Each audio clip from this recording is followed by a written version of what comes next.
Di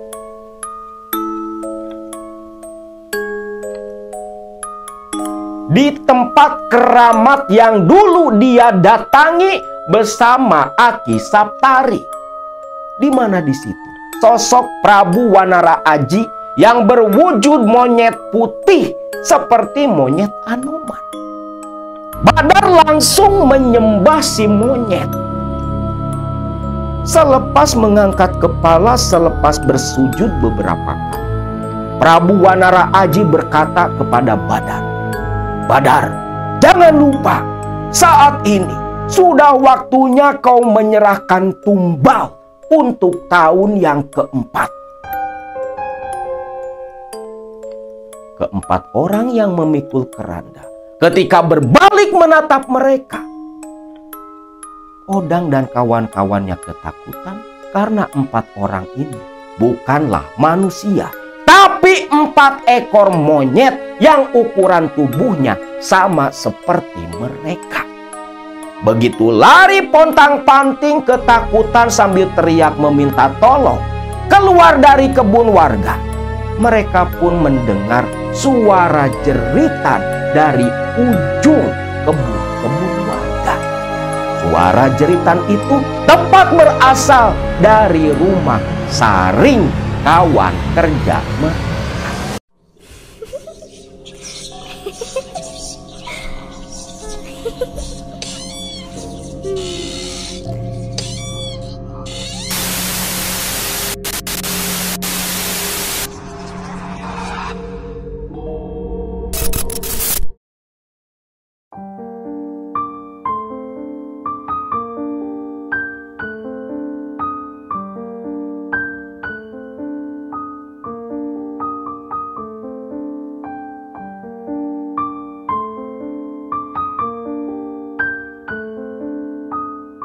Assalamualaikum warahmatullahi wabarakatuh.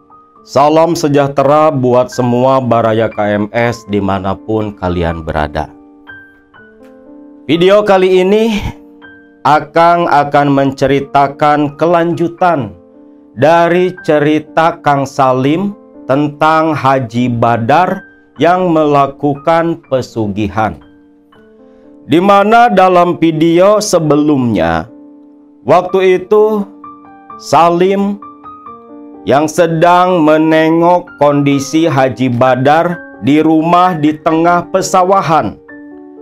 Salim teringat akan kejadian di masa lalu saat awal mula sahabatnya menjadi pemuja siluman monyet selepas hampir mati menjadi tumbal siluman kuda dari Pasir Gedogan.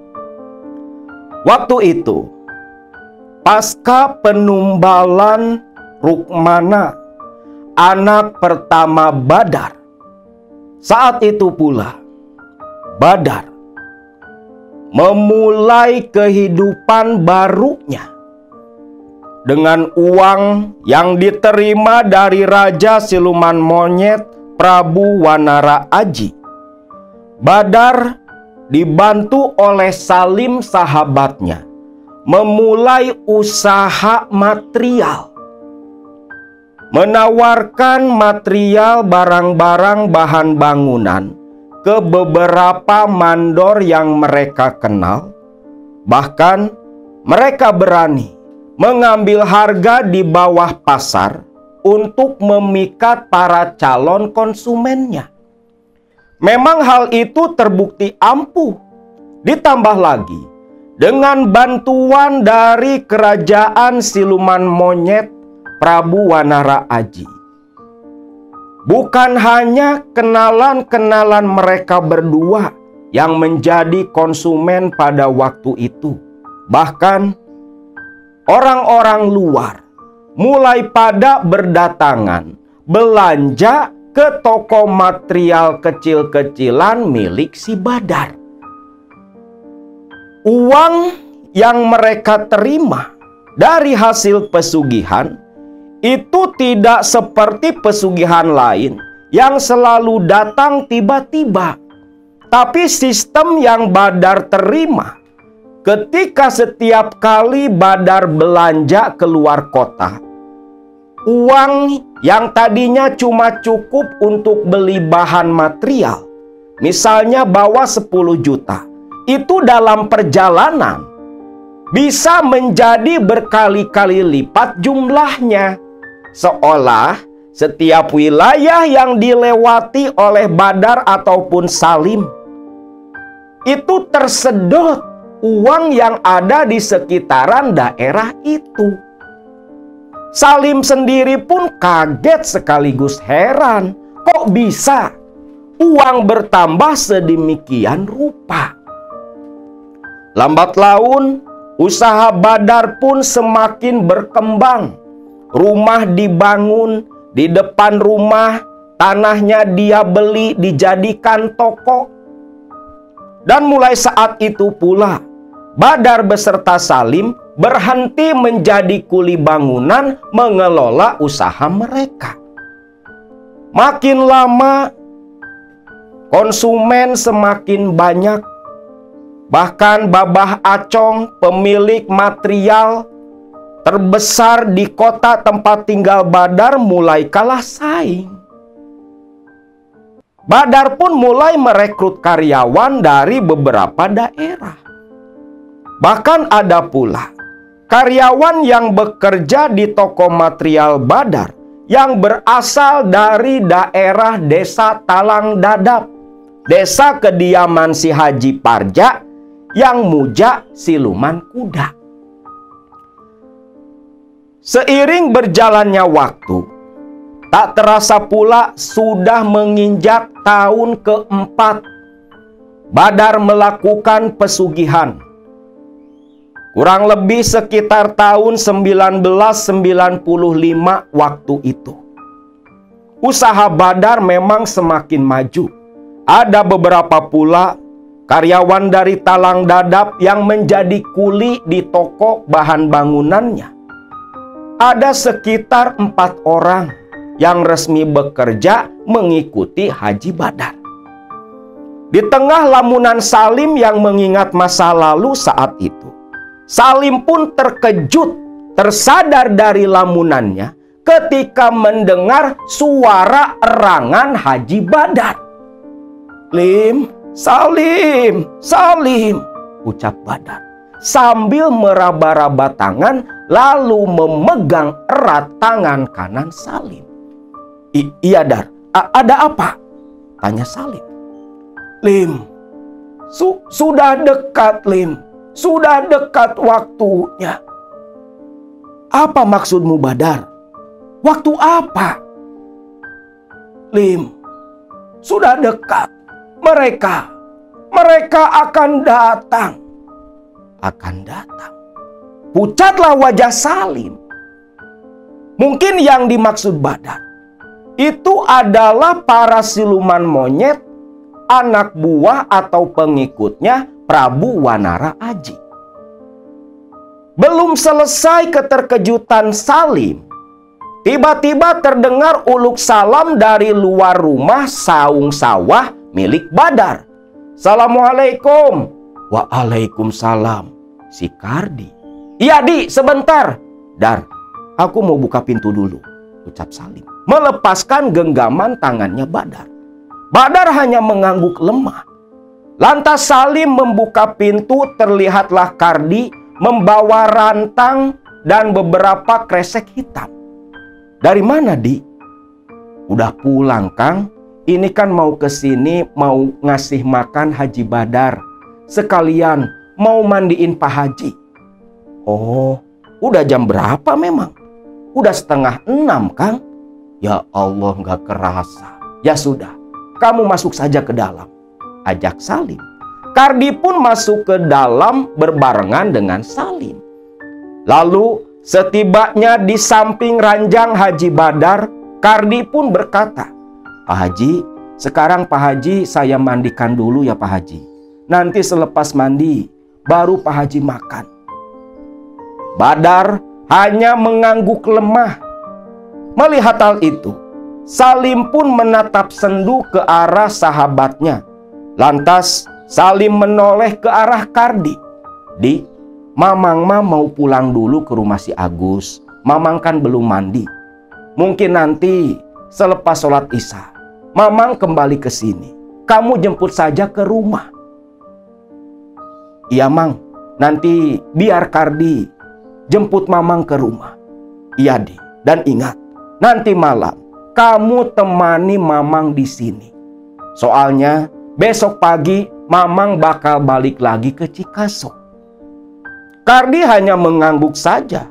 Sedangkan Badar hanya diam, seperti tak mendengar obrolan dari Salim dan Kardi. Ya udah, Di, Mamang pergi dulu. Kamu rawat Haji Badar. Kardi hanya mengangguk. Mang Salim pun keluar dari rumah saung itu, lantas ke pekampungan Janatapa menuju ke rumah Agus adiknya. Singkat cerita, sampai di rumah Agus berbarengan dengan azan maghrib berkumandang dari Masjid Jami di Janatapa. Agus yang melihat kepulangan kakaknya lantas bertanya, "Kang, gimana Haji Badar?" Lah, seperti itulah Gus, kondisi Haji Badar sekarang semakin parah. Ya Allah, sebenarnya Kang, itu Haji Badar teh kenapa? Kok sakitnya kayak yang aneh? Ah, sudahlah Gus, kamu gak perlu tahu. Namanya juga orang kaya, sakitnya ya beda seperti kita. Kita mah paling cuma meriang, orang kaya mah jantung, paru-paru, dan sejenisnya. Sudahlah, Akang mau numpang mandi dulu. Ya sudah Kang, Akang mandi dulu. Nanti selepas maghrib kita makan sama-sama, ucap si Agus. Salim pun hanya tersenyum saja. Salim lantas mandi membersihkan badan, walau sudah disabuni sedemikian rupa. Salim merasa heran, karena dari tubuhnya tercium aroma seperti bau anyir. Bau anyir mirip dengan bau anyir tubuh Haji Badar. Kok jadi anyir gini? Masa iya baunya si Badar nempel di badan? Ya Allah ya Robi. Sampai beberapa kali tuh Salim gosok badan pakai sabun. Barulah selepas disabuni 7 kali nih, udah kayak najis mugolado, itu bau anyir baru hilang dari tubuhnya Salim. Selepas mandi, Salim pun langsung menunaikan sholat maghrib. Di mana ketika Salim sedang sholat, di setiap sujudnya, selepas membaca bacaan sujud, Salim berdoa dalam hati untuk keselamatan Badar sahabatnya. Walaupun Salim tahu Badar itu pemuja setan, pemuja siluman. Tapi Salim berharap dengan sifat kewenangannya Allah, Badar bisa mendapat sedikit pengampunan. Selepas selesai sholat maghrib, Salim wiridan, dan ketika berwirid itulah Salim dalam pikirannya kembali terbayang sosok Badar sahabatnya yang terbaring lemah seperti itu. Selepas wiridan dan makan, Salim lantas duduk di teras rumah Agus adiknya. Disuguhi secangkir kopi oleh Agus, sedangkan Agus sendiri pamit meninggalkan Salim karena ada perlu bersama istrinya. Salim yang sendiri di teras, dia kembali duduk menghisap sebatang rokok. Pikirannya menerawang. Salim pun kembali mengingat kejadian-kejadian di masa lalu. Salim teringat waktu itu awal tahun 1995. Salim yang selama itu menemani Badar, menyaksikan Badar dari nol sampai menjadi orang kaya di Janatapa. Sudah 3 kali pula Badar menyetorkan tumbal nyawa manusia kepada Prabu Wanara Aji, di mana para tumbal yang Badar serahkan, persembahkan, itu random. Tidak seperti pesugihan yang lain yang biasanya meminta tumbal orang-orang terdekat yang ada hubungan keluarga, seperti pesugihan buto ijo dan sejenisnya. Pesugihan yang Badar miliki hanya meminta tumbal keluarga di tumbal yang pertama. Sedangkan tumbal kedua dan ketiga, seingat Mang Salim, waktu itu yang dijadikan tumbal adalah konsumen yang belanja ke toko bangunannya Badar. Cara menumbalkannya, Salim menyaksikan sendiri, di mana Badar seringkali menyisipkan uang, tentunya uang yang sudah dirituali, dengan alasan sebagai bonus. Kalau zaman sekarang mungkin disebutnya cashback, sebagai bonus kepada para pembeli. Nah, bisa dipastikan orang yang dapat bonus kembalian uang ini dalam tempo minimal 10 hari itu ada tersiar kabar mati. Matinya pun tentunya dengan cara yang begitu halus, bisa mendadak sakit atau mengalami kecelakaan yang mengakibatkan hilang nyawa. Hanya Salim yang tahu penyebab sebenarnya kematian mereka. Tapi walau wasilah ditumbalkan, itu hakikatnya memang sudah takdir yang Allah tetapkan. Karena Allah lah yang menguasai penuh, mengendalikan kehidupan dan kematian manusia. Hanya saja banyak berbagai jalan yang menjadi penyebabnya. Salim yang masih larut dalam lamunan, dia teringat waktu itu tepat sekitar bulan Februari di tahun 1995. Dia disuruh oleh Badar untuk membeli bahan material keluar kota. Salim menerima sejumlah uang. Dan Badar berpesan, "Lim, kau mesti ingat, uang ini jangan dulu kau buka sebelum kau tiba di tempat tujuan. Seperti biasalah, karena uang ini di dalam tas yang kau bawa nanti pasti akan bertambah seperti yang sudah-sudah." "Ya Dar, masalah itu mah aku udah paham lah. Berarti ini hanya tinggal nyetorin duit, material dikirim seperti biasa." "Iya Lim, seperti yang dulu lah," ucap Badar sambil tersenyum. Berangkatlah nih ama Yanto, waktu itu pakai mobil pick up. Melihat Salim yang membawa tas besar, Yanto bertanya, Pak Salim, itu di tas isinya apa Pak?" "Ini duit buat bayar bahan material." "Oh, banyak banget Pak, itu tasnya gede loh." Salim hanya tersenyum. Mobil pun melaju berjalan meninggalkan kampung Janatapa. Sepanjang perjalanan, pandangan Salim terus tertuju ke tas hitam yang ada di bawah kakinya. Terasa betul di kulit betis Salim yang bergesekan dengan tas hitam itu ada gerakan di dalam. Uang memang betul-betul seperti yang bertambah bertumpuk-tumpuk. Dan setibanya di tempat tujuan, ketika Salim membuka tas tersebut, Salim pun terbelalak kagum. Walau sudah sering kali terjadi, namun tetap saja melihat pemandangan uang menumpuk di dalam tas hanya bisa membuat Salim menggelengkan kepala. Langsung bayar tuh bahan material. Selepas itu balik lagi bersama dengan Yanto supirnya. Setibanya kembali di Janatapa malam hari, uang dalam tas itu pun langsung Salim serahkan kepada Badar. Badar tersenyum tertawa melihat uang yang bertumpuk dalam tas. Lalu mengajak Salim pulang.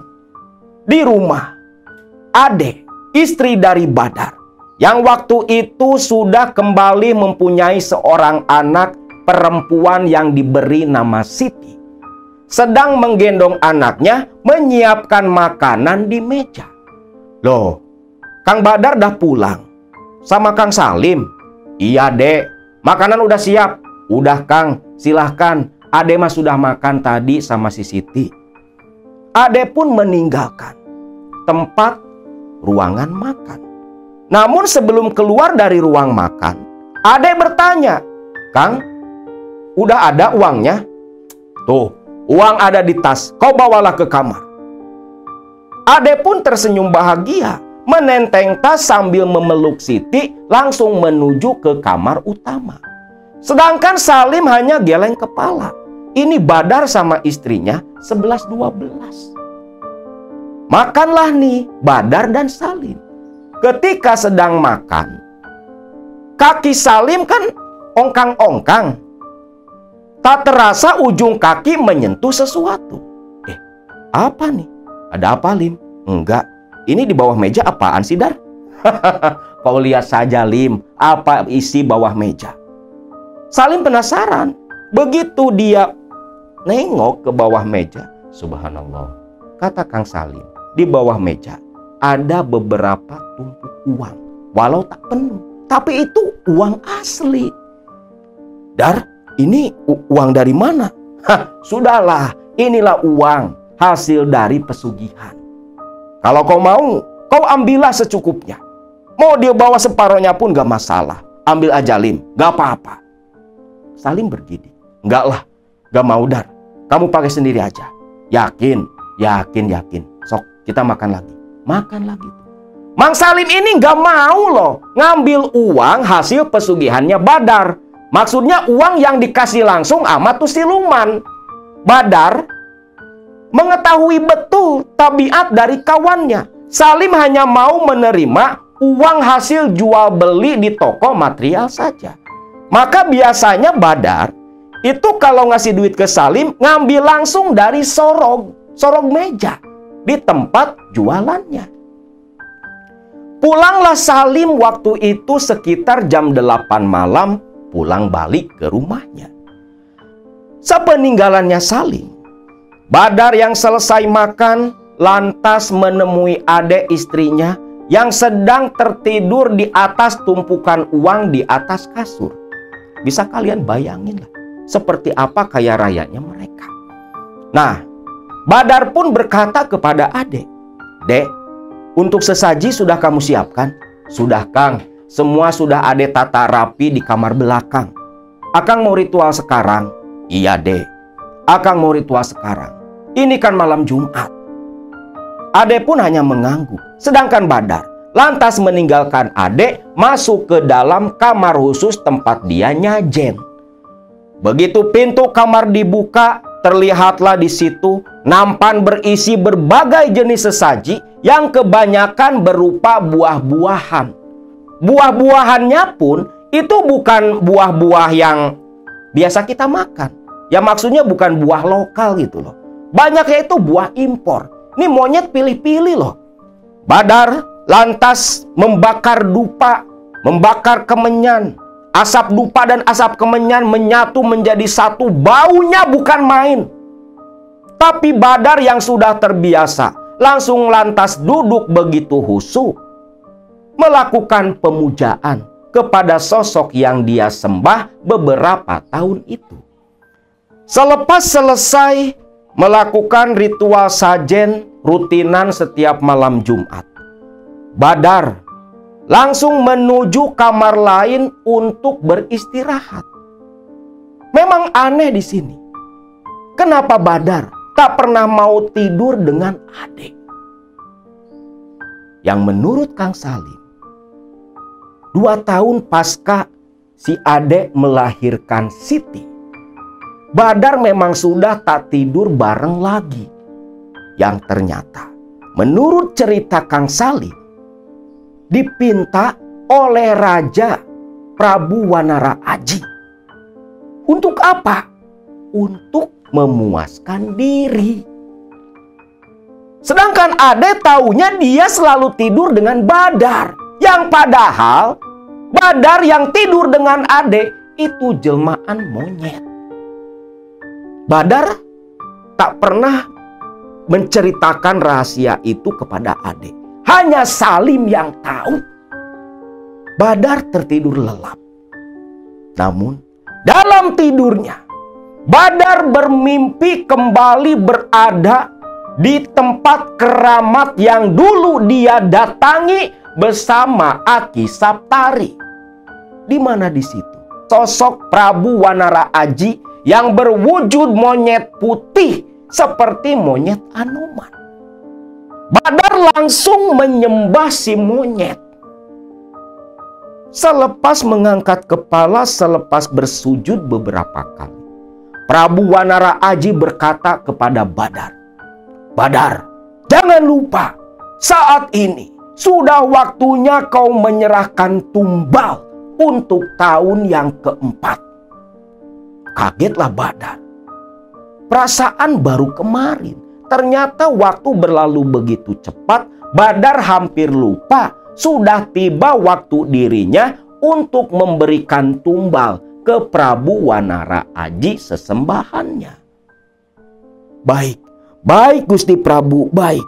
Akan segera saya laksanakan mencari tumbal persembahan untuk Eyang Prabu. Bagus, lakukan. Kau adalah salah satu pengikutku yang paling setia. Tentunya tumbal yang kau berikan tak akan kuterima percuma begitu saja. Akan ada imbalan yang berlipat-lipat yang akan kau terima nanti, Badar. Badar pun mengangguk. Maka dia lantas terbangun dari tidurnya. Langsung duduk diam. Aduh, udah waktunya setor tumbal. Siapa yang tak tumbalkan? Lah, sebaiknya ngajak Salim diskusi saja, pikir Haji Badar. Nah, esoknya Badar seperti biasa datang ke toko. Karyawan-karyawannya sudah pada berdatangan pula. Tak lama Salim pun datang. Melihat Salim sahabatnya sudah tiba, Badar pun memanggil, "Lim, Salim, sinilah." "Ada apa, Dar?" "Ada yang mau tak bicarakan. Yuk, kita ke ruangan saja." Salim pun ngekor di belakang Badar menuju ke ruangan terpisah di toko material. Pintu dibuka, lantas Salim dan Badar masuk, lalu pintu ditutup rapat kembali. Salim pun berpesan sebelum masuk kepada para karyawan, kalau ada apa-apa tinggal ketok pintu, memanggil mereka.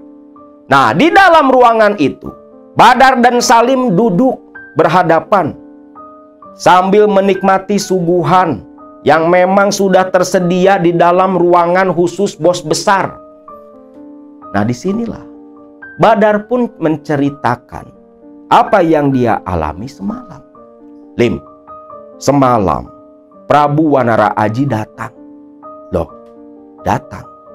Emangnya tadi malam hari apa sih?" "Yo, malam Jumat, Lim."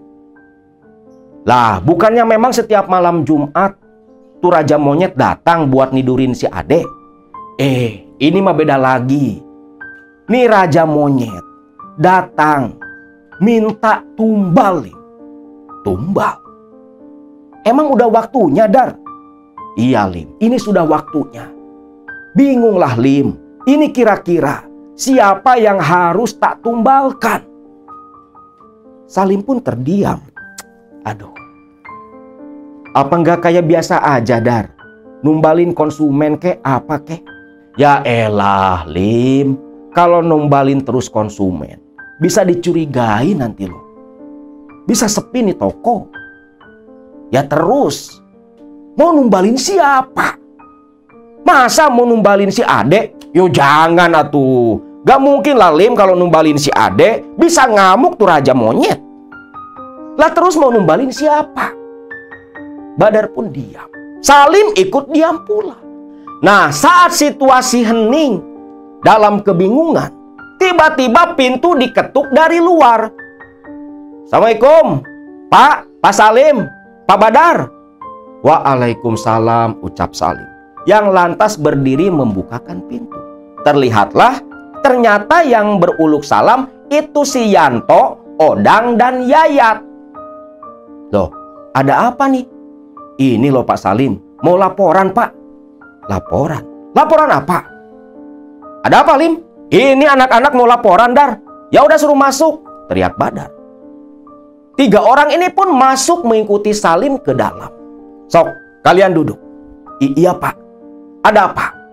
Ini Pak, kami mau laporan Pak Badar. Iya, laporan apa? Gini Pak, kami kemarin ini kan ke gudang. Waktu ada pesanan semen Pak. Menurut Kang Yanto, semen itu kan masih ada sekitar 100 sak Pak. Tapi Pak, waktu dicek sama Kang Yanto, itu semen hilang sekitar 10 sak. Loh. Kok bisa? Siapa yang ngambil? Tanya Badar terlihat mulai marah. Salim pun mengernyitkan kening. Kok bisa hilang? Tok, kamu udah hitung betul? Udah Pak Salim, udah tak hitung betul. Semua mestinya ada 100 sak dan hilang 10 Pak. Nih, ini loh Pak. Yayat yang tahu mengenai hilangnya 10 sak semen itu. Pandangan Badar dan Salim pun tertuju ke Yayat. Yat, siapa yang ngambil 10 sak semen? Apa jangan-jangan kamu? Aduh, enggak Pak, bukan saya Pak. Lalu siapa? Itu Pak, si Saring Pak. Si Saring? Si Saring yang satu kampung sama kalian, yang baru kerja 6 bulan lalu? Iya Pak, si Saring Pak. Saya lihat betul Pak. Si Saring mindah-mindahin semen malam hari. Dan ternyata semen-semen itu dibawa ke rumahnya Pak. Di Talang Dadap. Saya lihat sendiri Pak. Ucap Yayat. Oh, si Saring. Ya sudah. Itu biar diurus sama Bapak dan Pak Badar. Kalian kembali kerja saja. Iya Pak, kami pamit dulu Pak. Odang, Yanto, dan Yayat lantas keluar dari ruangan bos besar mereka. Selepas kepergian ketiga orang ini, Salim pun menoleh ke arah Badar. Loh, Dar, kok malah senyum-senyum? Kebetulan kan Lim? Loh, kebetulan apa? Duduklah. Salim pun duduk. Bingung nih kawannya malah ketawa. Selepas ada yang laporan, semen hilang. Lim, masa kau nggak ngerti? Jangan-jangan, iya, itu Lim. Pikiran kita sama. Pokoknya, biar nanti yang urus aku sendiri. Sisanya kau yang bereskan nanti, Lim. Memang iblis selalu membantuku, ucap si Badar. Salim hanya menggelengkan kepala. Lantas dia pamitan keluar untuk meloris barang di dalam toko. Keluar dari ruangan itu, Salim masih mendengar suara tawa Badar yang begitu bahagia. Paham betul apa yang dimaksud oleh Badar sahabatnya. Lalu, malam harinya, Badar menggelar sesaji khusus di malam Sabtu itu. Namun ada yang berbeda. Di antara sesaji yang seperti pada malam Jumat, terlihat ada segepok uang di atas kembang 7 rupa. Bahkan uang itu satu persatu, walau tak semua, diolesi minyak panbo oleh si Badar. Dan tak lupa, di samping uang itu ada secari kertas dengan tulisan sebuah nama, Saring. Pahamlah kalian apa yang sedang dilakukan oleh Badar. Dan esok paginya, Badar pun memanggil Salim di tengah hari. Salim yang dipanggil Badar lantas bergegas masuk ke dalam. Ada apa, Dar? Lim, besok Minggu kan gajian. Iya, kayak biasa kan, setiap hari Minggu di bulan terakhir. Iya, ini uang gaji untuk semua karyawan. Sambil menyerahkan tumpukan uang. Namun ada satu yang agak tebal di dalam amplop putih. Nah, kalau yang ini, kamu tahu kan buat apa? Langsung Salim ambil. terlihat nama Saring. Dar, iya Lim, si Saring akan kita korbankan. Salim sampai gemetar loh. Walau sudah tahu, tapi dengar langsung dari mulut Badar, gemetar pula dia. Ya, yakin Dar, si Saring mau kau korbankan? Iyalah, dia sudah berani mencuri semen 10 sak dari gudang. Itu sudah lebih dari cukup sebagai syarat menumbalkan si Saring. Cuma aku nggak sekejam itu, Lim. Sebenarnya si Saring sudah bisa diambil karena sudah memakan bukan haknya, memakan hartaku. Tetapi aku pun ada rasa kasihan sama anak dan istrinya. Berikanlah uang ini kepada Saring. Bilang kalau sisa uangnya itu sebagai bonus karena si Saring kerjanya bagus. Terserah kau lah Lim, kau atur-atur masalah eksekusi nanti. Salim pun hanya mengangguk. Lantas membawa uang itu termasuk uang untuk Sarim keluar dari ruangan Badar. Lalu dibagi-bagi oleh Salim sesuai dengan gaji para karyawan. Gajinya kan beda-beda nih orang. Nah, selepas semua dihitung oleh Salim, uang gaji sudah siap dibagikan. Baru esoklah hari Minggunya uang itu akan diberikan. Uang itu pun Salim bawa dulu pulang ke rumah. Dan aneh memang, uang yang khusus buat si Saring itu wangi minyak. Wanginya pun kecium oleh Salim ketika pulang ke rumah. Bahkan istrinya sempat bertanya, "Kang, kok itu dalam tas baunya wangi apa sih?" "Oh, itu kan wangi duit. Maklumlah, duitnya kan baru ditarik dari bank, ya masih wangi." "Oh, masa iya?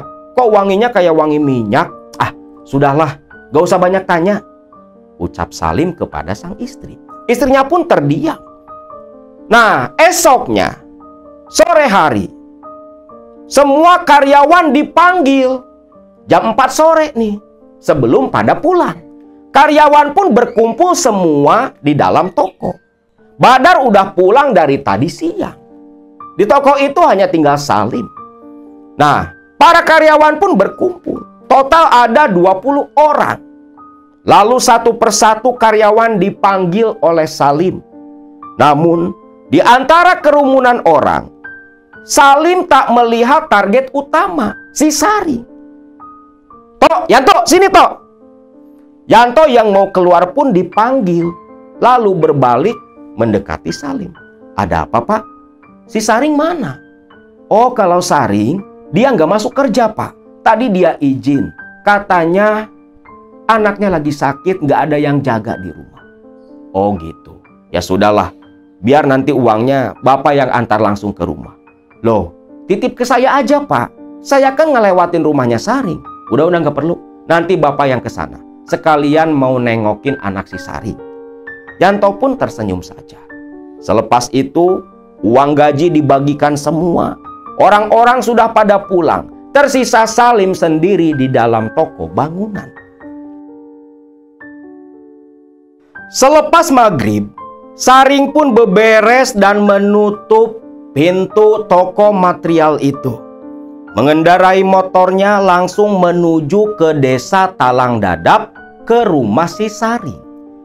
Di perjalanan, Salim yang memang belum tahu di mana kediaman Saring, dia pun bertanya kepada beberapa orang warga yang dia temui sepanjang jalan. Mang, rumahnya si Saring sebelah mana ya?" Saring yang kerja di Pak Badar?" "Iya, yang kerja di Pak Badar."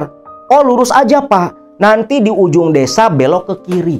Di situ ada kebun dan di ujungnya ada rumah satu Pak. Nah itu rumahnya si Saring Pak." "Makasih Mang, pamit dulu," ucap Salim yang mengendarai kembali motornya. Motor itu kan masih barang mewah zaman dulu. Nah, perlu diketahui, Saring itu baru kerja beberapa bulan saja di toko bangunan milik Badar. Saring ini punya riwayat kriminal yang cukup panjang. Saring terkenal sebagai maling cap koro. maling cap cunguk, maling kecil-kecilan, kambuh-kambuhan. Si Saring ini seringkali dipanggil ke balai desa di masa lalu. Kerjanya yaitu, kalau nggak maling ayam, itu kadang sampai berani maling beras milik warga. Dia pengangguran. Namun satu ketika, Saring ini diancam oleh polisi desa. Kalau sekali lagi melakukan pencurian di Talang Dadap, maka Saring akan langsung dipenjarakan. Kalau dulu mah masih dibina. Sekali, dua kali, tiga kali masih dibina, masih dimaklumi, diberi peringatan, diberi penerangan. Tapi kalau sudah keterlaluan, polisi desa pun langsung mengambil si tersangka ke kantor polisi untuk dipenjarakan. Nah, selepas diancam mau dipenjarakan itulah, Saring pun sedikit demi sedikit mulai berubah. Sampai akhirnya diterima kerja oleh Haji Badar jadi kuli panggul dan bongkar pasir. Gajinya memang tak seberapa, tapi dari uang itu Saring bisa memberi makan anak dan istrinya. Kembali ke Salim yang mengendarai motor. Tiba di ujung desa Talang Dadap, langsung mengarah ke jalan setapak melewati kebun warga. Motor melaju begitu pelan, jalanan begitu becek. Sampai Salim tibalah di depan sebuah rumah. Rumah yang begitu kurang layak huni. Rumah itu memang sudah beratapkan genteng, tapi gentengnya pun terlihat sudah pecah sebagian. Dindingnya dari anyaman bambu yang terlihat sudah ditambal-tambal. Penerangan di dalam rumah itu hanya dari lampu teplok, itu pun hanya satu. Terdengar oleh Salim suara tangis anak kecil dari dalam rumah. Dipastikan itulah anak Saring yang katanya lagi sakit. Motor yang dimatikan oleh Salim pun dituntun ke halaman. Lalu Salim beruluk salam. "Assalamualaikum, Sampurasun," teriak Salim. "Rampes!" terdengar suara perempuan yang langsung setengah lari membukakan pintu. Pintunya pun yang udah bobrok. Begitu pintu terbuka, Salim terenyuh melihat seorang perempuan lusuh menggendong anak kecil yang terlihat begitu kurus. "Bapak, siapa?" "Saya Salim, majikannya si Saring, suami kamu kan?" "Oh, Pak Salim. Maaf Pak, maaf. Masuk Pak, masuk." Ya, Salim pun masuk ke dalam. Rumah itu masih beralaskan tanah. Perabotannya pun perabotan kayu yang sudah agak lapuk. "Neng, si Saringnya mana?" "Oh itu Pak, Kang Saringnya lagi sholat maghrib dulu." Tersenyum, Salim mendengar kalau Saring sholat maghrib. Berarti memang nih si Saring udah tobat gitu kan. Lalu Salim pun dipersilahkan duduk di sebuah kursi kayu butut yang ketika diduduki udah agak reot. "Maaf ya Pak, tempatnya seperti ini. Sebentar ya Pak, saya ambil minum dulu." "Ya, silahkan." Tak lama minuman disuguhkan berbarengan dengan Saring yang keluar. Begitu sumringah melihat Salim majikannya datang. Bapak, alhamdulillah, sudah lama Pak, baru aja ring baru." Saring pun langsung duduk. "Neng, buatin kopi atuh." "Aduh, nggak ada kan Kang, kopinya sudah habis." Oh, ya ke warung dulu lah ngambil." "Gak dikasih Kang, hutang kita masih banyak," ucap istrinya Saring. Sudah ring, gak usah segala macam. Katanya anak kamu lagi sakit." "Iya Pak, anak saya lagi sakit Pak, panas demam Pak." "Ya Allah, boleh Bapak lihat?" Boleh Pak, boleh." Lalu Salim pun mengikuti Saring ke sebuah kamar. Begitu kamar dibuka gordengnya, kaget Salim melihat anak Saring yang tidur beralaskan tikar di atas lantai tanah. Ya Allah, Ring, anakmu sakit apa? Saring hanya menundukkan kepala. Demam, Pak. Panasnya tinggi. Ya Allah. Muncul rasa ragu di hati Salim. Apa akan tega dia mengorbankan si Saring ketika melihat kondisi anak dan istrinya yang begitu menderita? Terlebih melihat anak pertama Saring yang terbaring dengan tubuh panas demam di atas lantai tanah. Salim sampai meneteskan air mata. Tapi dia teringat tugas dari si Badar. Sudahlah, toh yang dapat dosa nanti si Badar, pikir Salim. Selepas itu, Salim pun mengajak Saring kembali keluar dari dalam kamar. Duduk kembali, diikuti pula oleh istrinya si Saring. Agak tak tega sebenarnya Salim saat itu. Namun apa boleh dibuat? Situasi sudah mendesak, sudah dekat waktu untuk setor tumbal. Begini, Ring. Tadi kan anak-anak sudah pada gajian. Bapak dengar kamu gak masuk karena anak sakit. Iya Pak, maaf Pak. Tapi insya Allah besok saya sudah kerja lagi Pak. Gak apa-apa, Ring. Gak apa-apa. Ini Bapak datang ke sini hanya mau memberikan uang gaji kamu. Sambil menyodorkan amplop putih. Ini gaji saya Pak. Iya Ring, itu gaji kamu. Alhamdulillah ya Allah, ucap Saring sambil menangis. Tapi Pak, ini kebanyakan Pak. Ring, itu sisanya anggap saja pesangon dari Bapak buat berobat anak kamu. Sengaja Pak Badar itu nambahin dan melebihi gaji kamu, Ring. Soalnya tahu anak kamu lagi sakit. Gunakan uang itu untuk berobat anakmu. Bawa anakmu ke mantri besok. Ya Allah, makasih banget ya Pak Salim, makasih. Alhamdulillah Kang, anak kita bisa berobat Kang. Iya Neng, Alhamdulillah. Ternyata Allah mendengar doa kita. Makasih Pak Salim, salam juga buat Pak Badar. Makasih banget Pak. Ini akan saya gunakan untuk berobat si adik. Salim pun hanya mengangguk. Walau berusaha tegar di luar, tapi dalam hatinya Salim menangis melihat kondisi itu. Karena sebentar lagi, tak lama lagi, Saring akan mati. Singkat cerita, selepas menyerahkan uang, Salim pun pamitan. Nah, esok paginya, si Saring pun ternyata beneran datang dengan wajah yang berseri-seri kembali bekerja.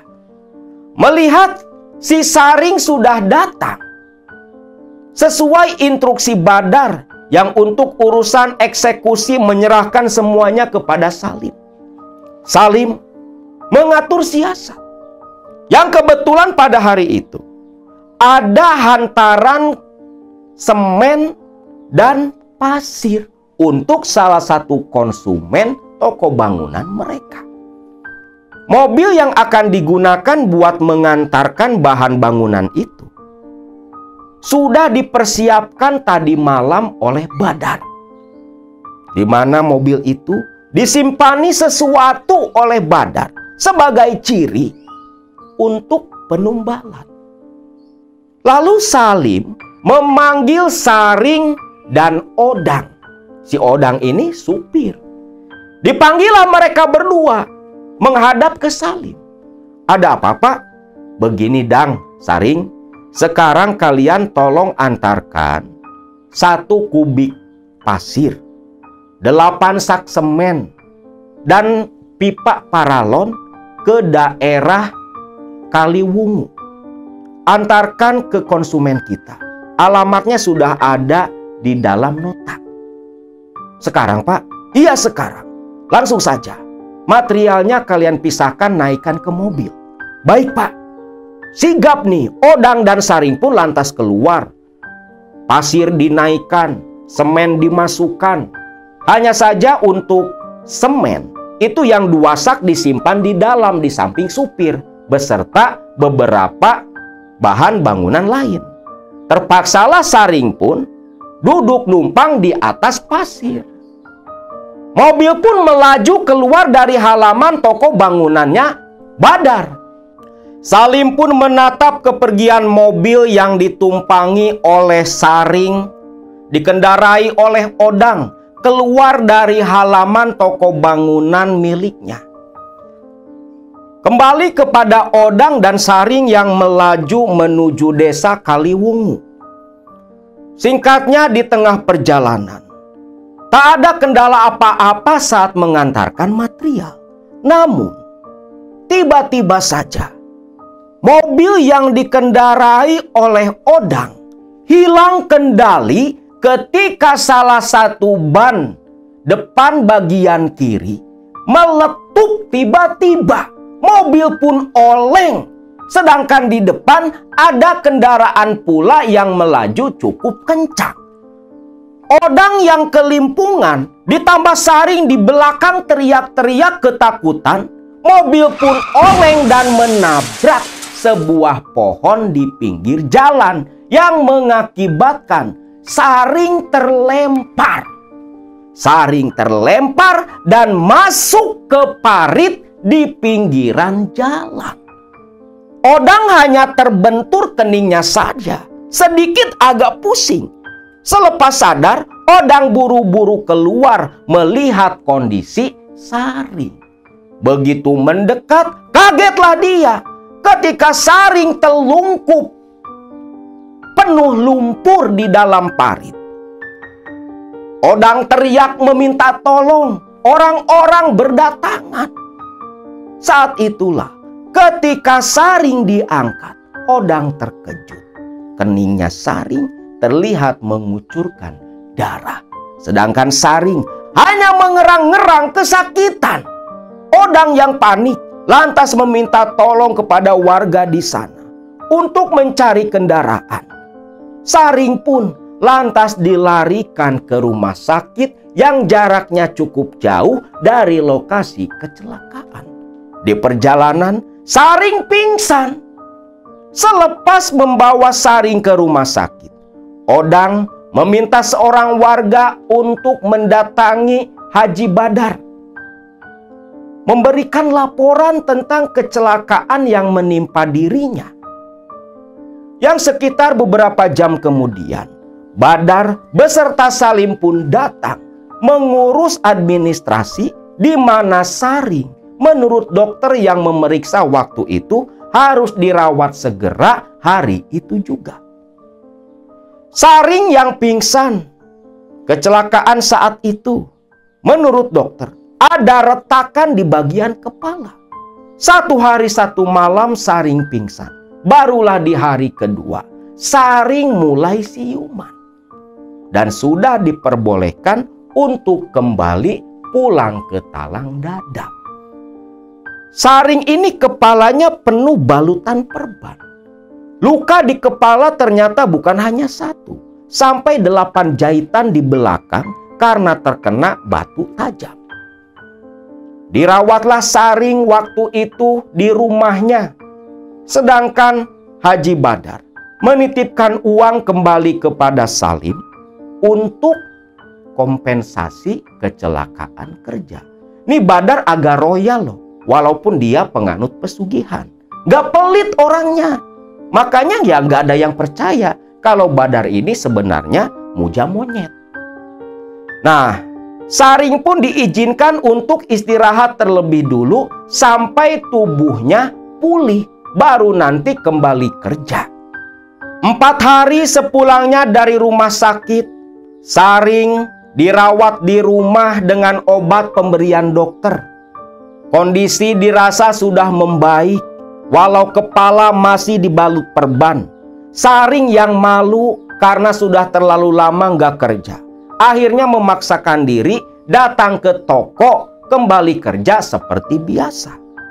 Melihat Saring yang masih dalam balutan perban, Salim pun hanya menyuruh Saring untuk jaga toko saja, nggak perlu kerja berat terlebih dulu. Saring pun senang, majikannya begitu pengertian.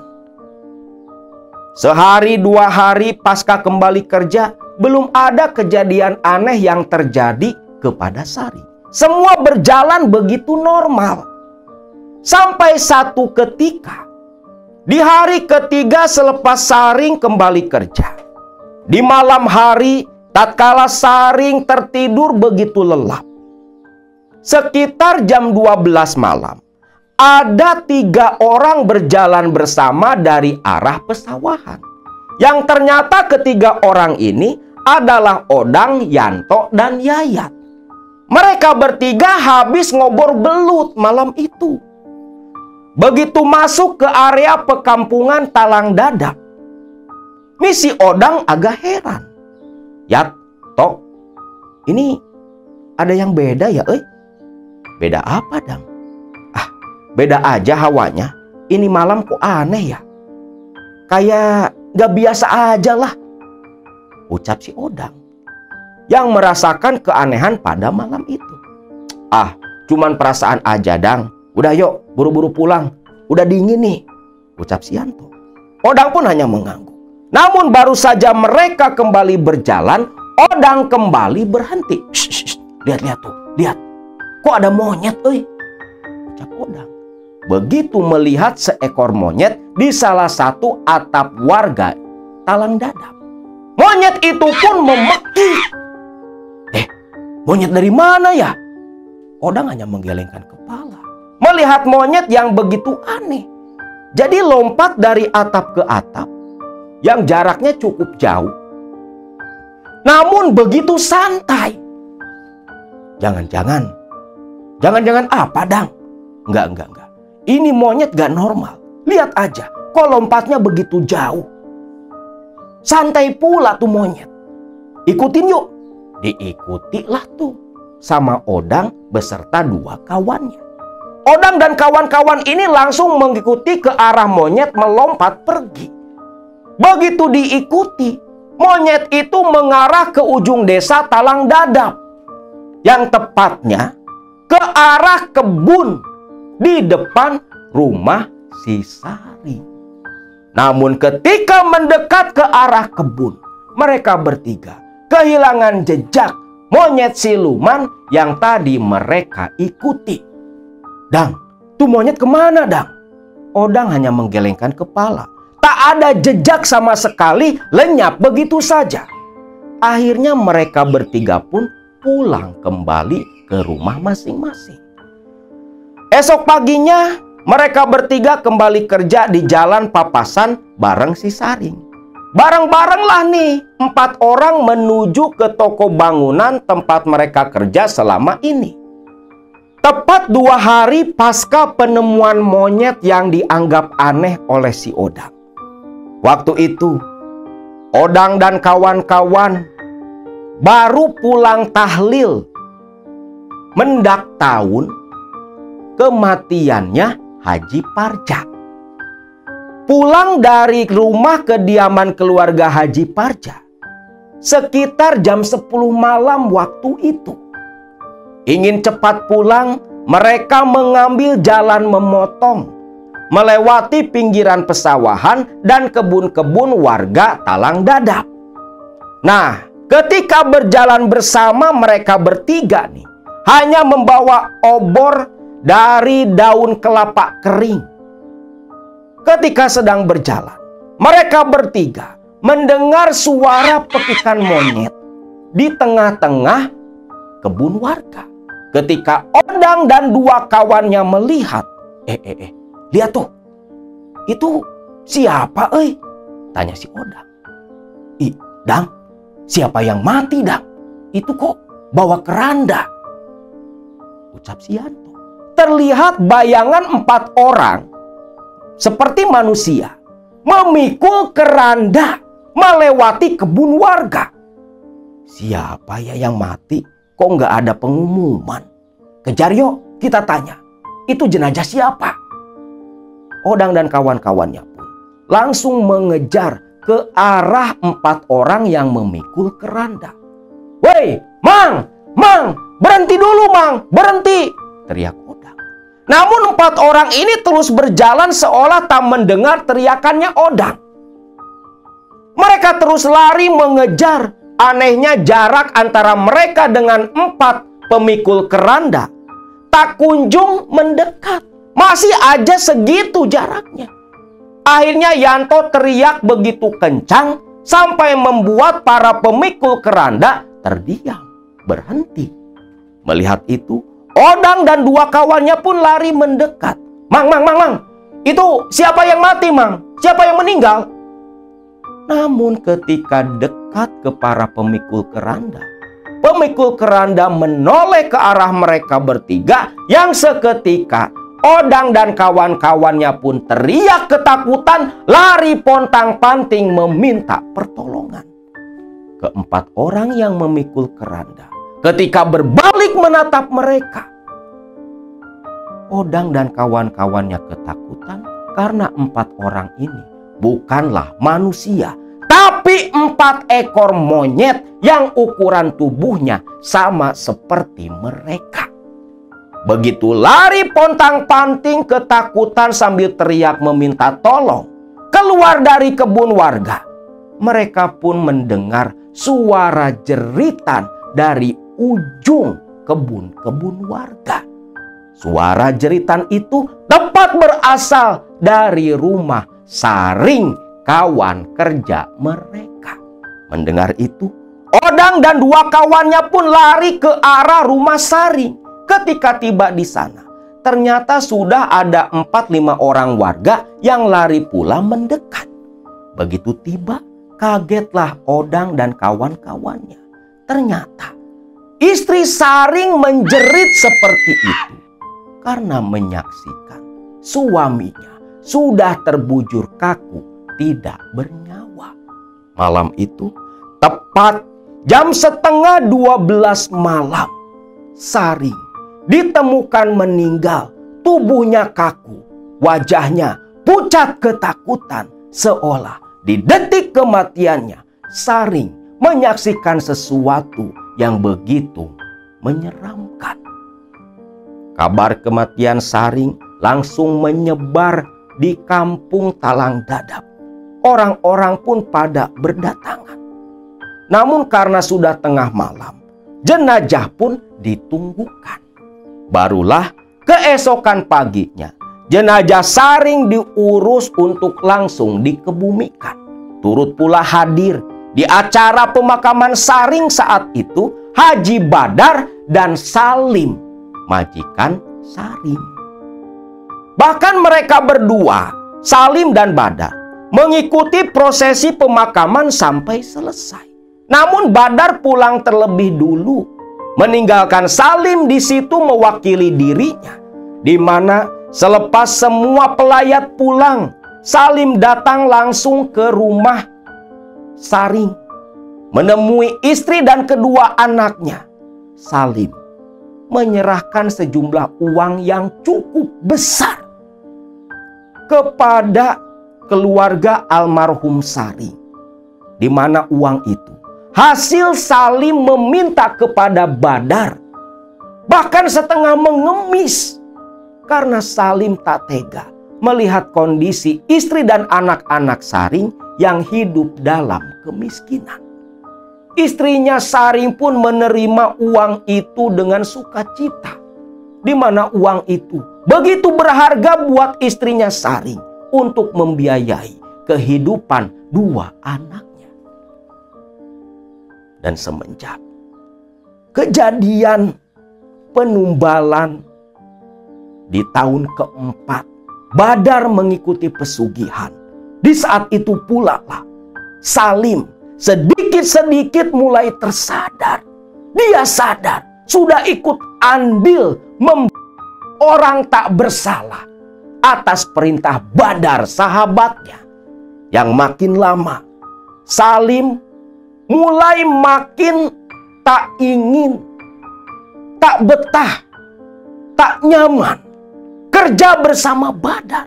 Sampai puncaknya Salim dipecat oleh adik istrinya Badar, dikarenakan Badar selalu memberi uang kepada Salim.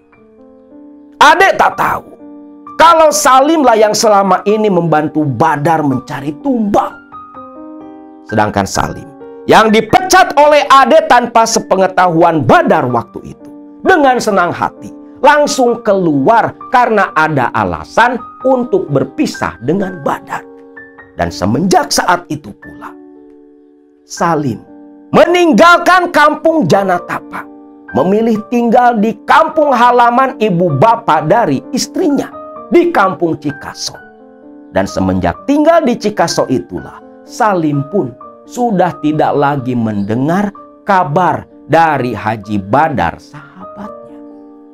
Tiba-tiba Salim yang sedang duduk melamun sambil ngerokok waktu itu terkejut dan sadar dari lamunan ketika mendengar suara Kardi menjemput beruluk salam. "Assalamualaikum, Kang, Kang." Astagfirullahaladzim, Di. Ada apa, Di? Loh, kan Akang yang nyuruh saya jemput. Astagfirullahaladzim. Ya sudah, sebentar, mau ambil jaket dulu. Salim pun masuk kembali ke rumah Agus adiknya, ngambil jaket lalu mengunci pintu. Selepas itu, Salim dibonceng oleh Kardi menuju kembali ke rumah saung sawah tempat si Haji Badar. Ketika dibonceng oleh Kardi, Salim perasaannya tak menentu. Gelisah. Seolah akan terjadi sesuatu pada malam itu. Padahal masih siang, baru sekitar jam 9 malam. Ketika masuk ke jalanan di pinggiran pesawahan, sudah terlihat di kejauhan rumah sawah tempat tinggalnya Badar. Namun ketika motor melaju begitu pelan, tiba-tiba motor yang dikendarai oleh Kardi mati. Kang. Loh, Di, kenapa motor kamu? Gak tahu, Kang, kok tiba-tiba mogok ya? Mereka berdua pun turun. Kardi ngotak-ngatik busi dan sejenisnya, ngecek pengapian, ngecek bensin. Tapi semua normal, bensin penuh, pengapian pun bagus. Sedangkan Salim yang berdiri merasa semakin gelisah, perasaannya tak menentu. Dia pun menatap ke arah area pesawahan. Sampai tak sengaja pandangan Salim tertuju ke pematang sawah di dekat rumah saung tempat si Badar. Apa itu? Pikir Salim. Salim memperhatikan sampai berjalan menjauh dari Kardi. Kardi masih asik ngotak-ngatik busi. Semakin diperhatikan, ternyata yang dilihat oleh Salim adalah rombongan orang yang memikul keranda. Yang dimana ketika semakin diperhatikan, Salim pun terkejut ketika mendengar suara pekikan monyet dari arah para pemikul keranda dan dari arah rumah saung sawah tempat Haji Badar. Menyadari kalau mereka lah yang disebut Badar akan datang menjemput, Salim lantas mengajak Kardi berlari menuju ke tempat Haji Badar. Kardi yang tiba-tiba ikut panik pula langsung berlari bersama Salim. Bahkan saat berlari inilah Kardi pun melihat pula rombongan orang yang memikul keranda di kejauhan. Yang ketika bertanya, Salim hanya meminta Kardi terdiam. Kardi menurut. Sampai ketika tiba di rumah saung sawah tempat Badar. Kardi yang mengikuti di belakang kaget melihat Mang Salim lompat dan langsung menobrak pintu. Ketika pintu dibuka, Salim pun langsung jatuh terduduk diam di samping ranjang Haji Badar. Tepat di situ, Salim dan Kardi syok melihat kondisi Haji Badar, di mana pakaian yang dikenakan Haji Badar yang baru tadi sore diganti oleh Kardi sudah dalam kondisi sobek-sobek seperti bekas cakaran. Bahkan ada luka-luka baru yang menganga mengeluarkan darah segar. Di antara bekas luka yang sudah mengeluarkan nanah. Kardi pun terbelalak ketika melihat wajah dari Haji Badar. Matanya melotot, lidah terjulur, mulut menganga, raut wajahnya mencerminkan rasa takut yang teramat sangat. Malam itu Salim dan Kardi menyaksikan Haji Badar sudah terbujur kaku tak bernyawa dengan kondisi jenazah yang begitu mengenaskan. Salim pun langsung menangis. Sambil menangis, dia meminta Kardi untuk lekas mengabarkan kematian Badar kepada keluarganya, khususnya kepada Siti, anak kedua dari Haji Badar. Yang singkatnya, malam itu pula keluarga Haji Badar berdatangan. Namun aneh, keluarga Badar, khususnya anak-anaknya, tak ada satupun yang merasa sedih melihat kematian orang tua mereka. Sedangkan Ade memang sudah terlebih dulu meninggal jauh beberapa tahun yang silam. Salim pun hanya bisa meneteskan air mata melihat ketidakpedulian Siti dan adik-adiknya. Malam itu pun gempar warga Janatapa mendengar kabar kematian Haji Badar yang tak diperbolehkan satu orang pun menengok jenazah dari Haji Badar. Ketika warga berkumpul di rumah Haji Badar, Haji Badar sudah dibalut kain kafan, dimasukkan ke dalam keranda, ditutup kain hijau. Orang-orang gak ada yang bisa melihat kondisi jenazah Haji Badar. Bahkan yang menunggui jenazah pun di malam itu tak diperbolehkan membuka penutup keranda. Sampai esok paginya jenazah pun langsung dikebumikan di pemakaman umum Kampung Janatapa. Maka selepas matinya Haji Badar, selesai pula lah kisah dari Haji Badar yang menjadi pemuja siluman monyet, bersekutu dengan Prabu Wanara Aji Putih, raja siluman monyet dari hutan larangan yang ternyata lokasinya berada di pinggiran Sungai Citanduy, Jawa Barat. Maka selepas mengantar dan menyaksikan prosesi pemakaman Haji Badar, Salim pun pamitan kembali pulang ke Cikaso, meninggalkan kampung yang penuh dengan masa lalu, penuh dengan kenangan, meninggalkan bayangan Haji Badar yang hanya bisa Salim doakan mendapatkan tempat yang baik, walau dia tahu Badar pasti tersiksa, terpenjara di alam pesugihan, tempat tinggal kerajaan siluman monyet Wanara Aji. Selepas itu, Salim pun mengetahui dari Kardi kalau ternyata pasca kematian Haji Badar, memang usaha milik Badar yang dikuasai oleh Siti dan adik-adiknya memang pelan-pelan mulai mengalami penurunan. Namun siapa sangka, menurut kabar yang terakhir Akang dapat dari orang-orang yang mengenal Kang Salim dan Haji Badar, mereka mengatakan kalau Haji Badar yang mati dijemput monyet siluman, pesugihannya itu dilanjutkan oleh Siti anak tertuanya dengan pesugihan yang berbeda. Yang konon katanya Siti melanjutkan pesugihan mengambil dari daerah Gunung Kawi. Walau alam, seperti apa ceritanya masih Akang gali hingga saat ini. Dan mungkin nanti selepas semua terkuak dan terbuka akan Akang sajikan untuk kalian semua.